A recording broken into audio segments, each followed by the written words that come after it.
In 2005, UK residents drank over 1 billion litres of wine. It may have reached their table in a bottle, but it began life in a barrel. At this traditional German barrel manufacturer, they're making one that can hold about 225 litres. The cooper who makes the barrel will need 3 lengths of wood. He'll split them into 4 pieces and use that to make the planks he needs. Now, making a barrel isn't just about sawing wood into planks and sticking them together. You'll end up with a square barrel for a start.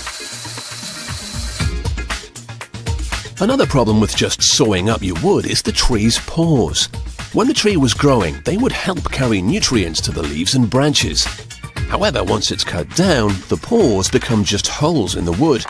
The planks must therefore be cut with the grain of the wood to stop the barrel's contents leaking out over time. Traditionally, oak is used to make barrels because it's strong, and the chemicals it releases help it to improve the quality and flavour of the wine. To make staves from the planks, they're sanded down first. The ends are then sawn off at an angle to help shape them. If you want a proper barrel shape, the staves must be wider in the middle and narrower towards the ends. It takes a master cooper years of experience to be able to achieve this by hand.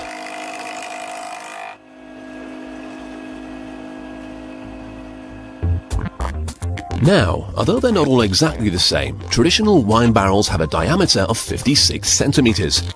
To get this right, the cooper must use between 25 and 30 staves. But as they're all slightly different, he has to keep trying until he gets the right combination, which can be a little bit hit and miss. When he's got the ones he needs, he'll attach 2 of them to a metal hoop. They'll form the structure to which all the others will be added.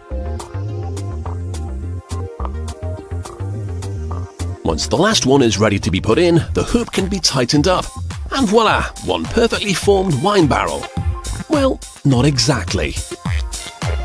You can see the beginnings of a barrel shape, but you couldn't really store any wine in it just yet.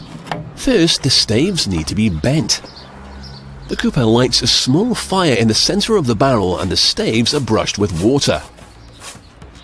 This combination of the heat and the humidity makes the wood flexible, so he can bend it. But it's not just a case of bending them in by hand. A large vise is attached and slowly tightened up. It's very, very slow.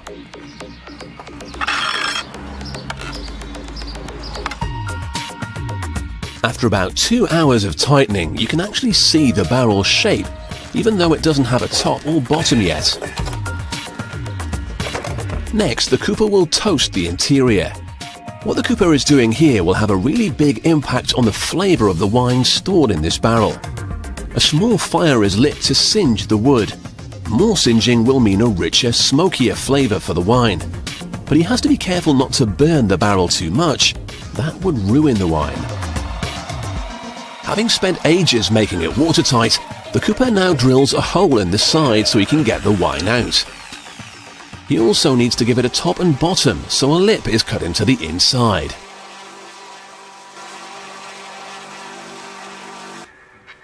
The cooper then measures out the diameter using a pair of compasses. He can then transfer the size to the boards he's using to make the bottom with.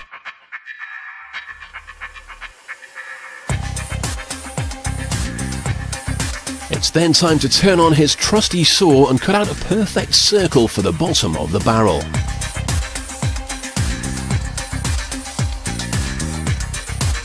To fit it, the hoops that have been holding it together have had to be removed. He inserts the disc and then replaces the hoops and tightens it all up again.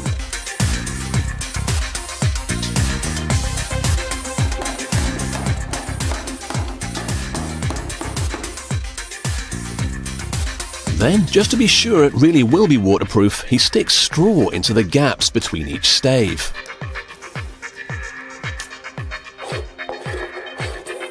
Now he's got the barrel into shape, but it still looks a little bit shabby round the edges, so the cooper can now give it a bit of a makeover.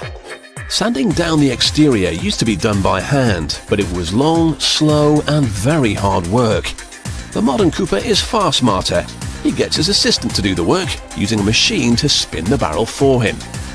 First he planes down the wood, watching out for enormous splinters as he goes. And the barrel is then given the once-over with some fine sandpaper to finish it. All that remains is for the barrel to be fitted with some fresh steel hoops. The cooper marks up the steel and cuts it on his custom guillotine. He then splays the steel so that it's tight against the barrel and gets the best grip possible. It's then all riveted together for strength.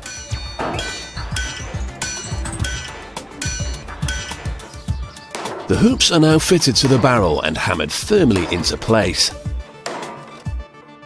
And the final addition is the cooper's seal. Okay, his stamp. So the next time you taste oak in your glass of Chardonnay, check that there aren't any splinters still floating around.